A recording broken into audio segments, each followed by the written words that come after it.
agama adalah candu bagi masyarakat. Religion is the opium of the people. Nah, maksudnya gimana tuh? Itu tadi adalah kutipan yang cukup terkenal dari Karl Marx dari tulisannya yang berjudul A Contribution to the Critique of Hegel's Philosophy of Right yang mulai ditulis pada tahun 1843 tapi nggak diterbitin sampai Karl Marx meninggal ya, baru diterbitin. Nah, kutipan ini by the way cukup sering disalahpahami nih. Kutipan agak lengkapnya gini. Religion is the sigh of the oppressed creature, the heart of a heartless world, and the soul of soulless conditions. It is the opium of the people.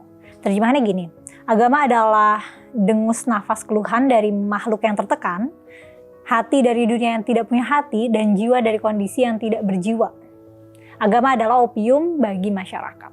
Nah, opium itu kan getah bunga yang mengandung morfin ya, yang bikin transmisi sinyal rasa sakit ke otak tuh jadi terhalang gitu ya. Kalau diisep tuh ngasih efek relaksasi jangka pendek gitu ya, ngurangin rasa cemas, bikin rada ngefly gitu. Nah, orang suka mikir ya, kutipan agama adalah candu, agama adalah opium, itu berarti agama itu cara untuk lari dari kenyataan gitu, lari dari rasa cemas dan sakit gitu, atau ya supaya mabok gitu. Nah, mungkin aja Marx setuju sama interpretasi itu, tapi fokus dia tuh sebenarnya bukan agamanya. Tadi kan baris pertama itu ada kalimat agama adalah keluhan dari rakyat yang tertindas ya. Jadi Marx nggak begitu banyak menyebut agama sebagai pereda rasa sakit ya. Dia bilangnya tuh agama itu produk dari rakyat yang tertindas, di mana rakyat itu memproyeksikan kebutuhan dan keinginan mereka ke dalam kehidupan yang diidealkan. Nah, ini terjadi karena pekerja pabrik di Eropa abad 19 mungkin gak bahagia ya, karena hidupnya buat kerja doang gitu. Ya, rada mirip sama kita sekarang juga sih. Nah, Marx menganggap kesedihan yang diekspresikan oleh orang-orang dalam agama itu kesedihannya nyata, tapi agama itu sendiri adalah ilusi yang mencegah orang melakukan sesuatu yang efektif untuk memperbaiki keadaan mereka. Nah, bagi Marx, agama itu berfungsi secara sosial, mengalihkan perhatian orang dari penindasan mereka gitu. Membuat orang tuh nerima aja keadaan ditindas, padahal sebenarnya keadaan tersebut adalah status quo yang dipertahankan oleh elit penguasa. Jadi mungkin pertanyaannya bisa kita geser nih dari pertanyaan apakah agama adalah candu bagi rakyat ke pertanyaan apakah agama itu menahan perubahan sosial serta mempertahankan status quo, atau agama merupakan kekuatan pembebasan yang bisa mensubversi status quo dan bisa mendorong perubahan sosial dan memicu reformasi. Nah, simak selengkapnya di channel Forbidden Questions ya. Referensi dan rekomendasi bacaan selalu aku cantumkan di kolom deskripsi.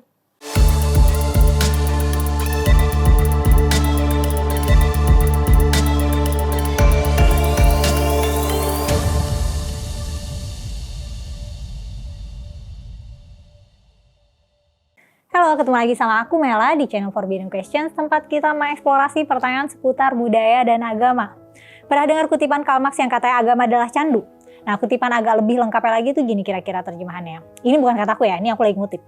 Katanya dasar dari kritik agama adalah manusia itu menciptakan agama, bukan agama yang menciptakan manusia.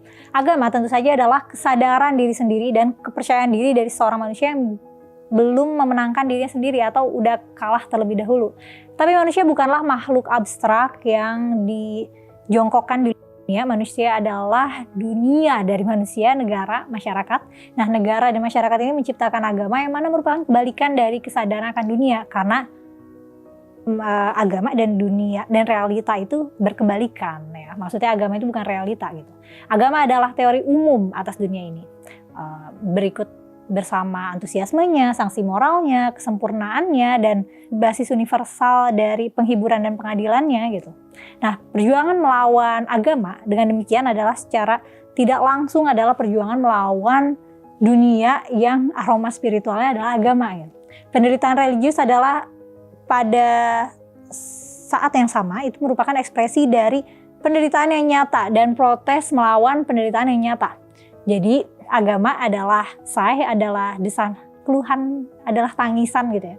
Dari makhluk yang tertekan, hati dari dunia yang tak punya hati, jiwa dari kondisi tak berjiwa, agama adalah opium bagi masyarakat. Penghapusan dari agama sebagai ilusi kebahagiaan dari orang-orang adalah tuntutan atas kebahagiaan yang nyata. Kurang lebih gitu ya, agak panjang ya. Emang fokusnya Marx itu kaum proletar yang tertindas, yang kayaknya menurut dia nih, kalau pada mabok agama ya nggak bakal ada perubahan sosial. mereka bisa bahagia, ya itu kebahagiaan semu karena mereka melanggengkan penindasan yang menimpa mereka. Perlu diingat ini konteks Eropa abad 19 ya, dan dia menentang kapitalisme gitu. Jadi agama itu mempertahankan status quo atau mereformasinya. Sebenarnya bisa dua-duanya sih. Dalam beberapa hal Marx benar, ada alasan bagus kenapa dia berargumen demikian. Beberapa aspek agama secara inheren memang konservatif dan menolak perubahan sosial. Misalnya, penganut agama memiliki kepentingan terhadap kelangsungan tradisi mereka dan meneruskan keyakinan dan ritual mereka dari generasi ke generasi. Contoh lainnya adalah bagaimana agama digunakan untuk membenarkan dan melegitimasi kekuatan politik. Seperti misalnya, kalau ada raja yang menyatakan pemerintahannya ini ditentukan oleh Tuhan gitu. Atau ketika perang dianggap sebagai perang suci yang diperintahkan oleh Tuhan. Nah, dalam contoh-contoh ini agama jadinya punya kekuatan yang legitimate nih. Dan kita melihat hal ini dalam budaya-budaya di seluruh dunia selama ribuan tahun. Terutama ketika seorang raja itu mengambil peran sebagai pemimpin tertinggi atau mediator antara rakyat dan kekuatan ilahi gitu, rakyat dan Tuhan gitu. Seperti misalnya Kaisar Romawi yang menyatakan dirinya sebagai pemimpin tertinggi Romawi gitu.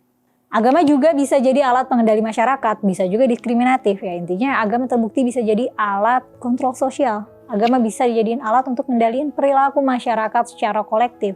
Tapi ada juga nih kasus di mana agama justru jadi katalisator perubahan sosial dan berhasil mengubah status quo.